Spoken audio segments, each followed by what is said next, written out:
So this one is coming from Michelle and Bob. Michelle and Bob working on the lawn together there. And this is Michelle that's writing in here. And they're from Claremont, Florida. So it's right near Orlando. So right around that frost line. Probably their lawn is not currently dormant right now. That's in the middle of Florida. They're right on that borderline. And we've had a really warm winter so far. And so because of that, I'm going to assume that currently, right now, as we're filming this podcast on January 4th here, their lawn is not dormant. Here we go. Hello, Alan. We have recently moved to Florida from Illinois. I bought your online book and have been following your blogs, but I'm still at a loss with our lawn. We have St. Augustine grass in Claremont. It's a small 3,800 square foot lot. The home was built in 2018, and as we watched them install the sod, they put it right over the sand and construction trash. For the first year, we used a service for cuts and a separate service for Kim. I thought that would be good to establish the lawn, and that was our first mistake. We did take over this year. We bought a lawnmower, and based on your info and those on the Facebook page, we went with Sunnyland products.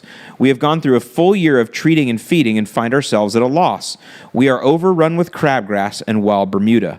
We started to use Weed Be Gone for St. Augustine on the weeds, which seems to be killing off some of the weeds, but not all of them, and we do cut at 4 inches and mulch the clippings. I wanted to contact you directly to see if you can offer any advice. We would truly appreciate any info you can offer. Michelle and Bob from Claremont, Florida. So this particular segment of tips is going to be aimed at those of you that are in Florida right now. This could even be up through February, and you have St. Augustine grass. So somewhere into February and March, your lawn is growing slow. So like right now in Jacksonville, I don't think anybody's lawn is growing. I think most of you guys in Jacksonville, Tallahassee, maybe over into Panama City that have St. Augustine grass, my assumption is that your lawn is dormant. This is not for you right now. This is for any of you that are still actively growing. If you're still mowing at least every 10 days, so whenever you come upon this podcast, if you have St. Augustine grass and you're at least mowing every 10 days and your lawn is still sufficiently growing, this is what you do. So Michelle, you for sure over there in Claremont, for sure right now, go out. You said you chose the Sunnyland products. Get the Sunnyland Weed and Feed for St. Augustine grass. It's a purple and yellow label, and it's a 2006 analysis. Hold on, I have a picture of the label I'm going to pull up here just to make sure I'm telling you this right.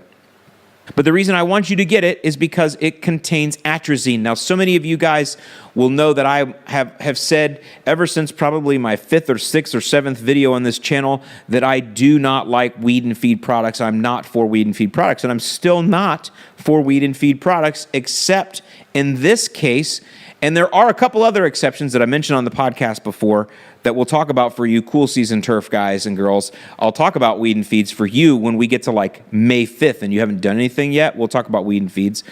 But in a similar vein, similar vein here in Florida right now, if you're just starting out and you have a lawn that has a lot of problems, as Michelle is saying here, what I want you to do is hit the proverbial reset button, and the way to do that is with a weed and feed that contains atrazine. By the way, this will work for zoysia lawns too. I didn't want to leave you guys out.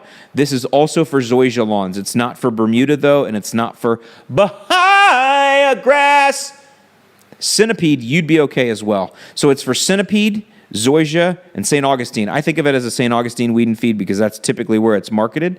But centipede, St. Augustine grass, and zoysia that's actively growing right now, get that Sunnyland with atrazine and throw that down at the labeled rate. I have a video on the channel, the Lawn Care Nut YouTube channel, where I show you how to do it.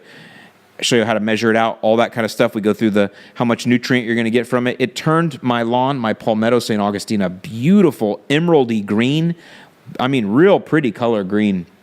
And same with the Floratam, zoysia looking good too.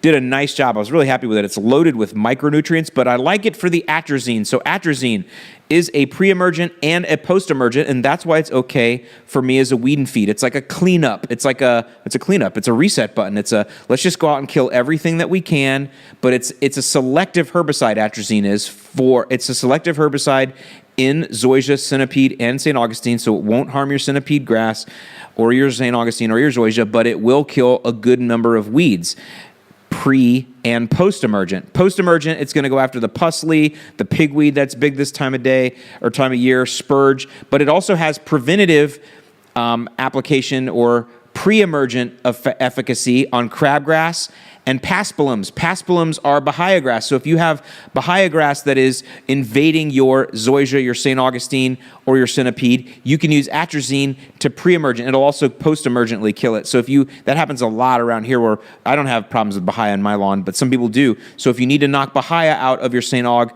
again, atrazine is good. This weed and feed would be good for that, as well as some preventative. Crabgrass. Now, I want to talk about, so that's your first thing you do. Put that down. It's going to do two things. It's going to stimulate the St. Aug to continue growing. Even though it's cooler right now, it's going to be growing slow. It's going to continue to grow healthy, but it's also going to give you the atrazine, which will have that post-emergent effect on that Florida pusley, that Florida snow that's coming out right now.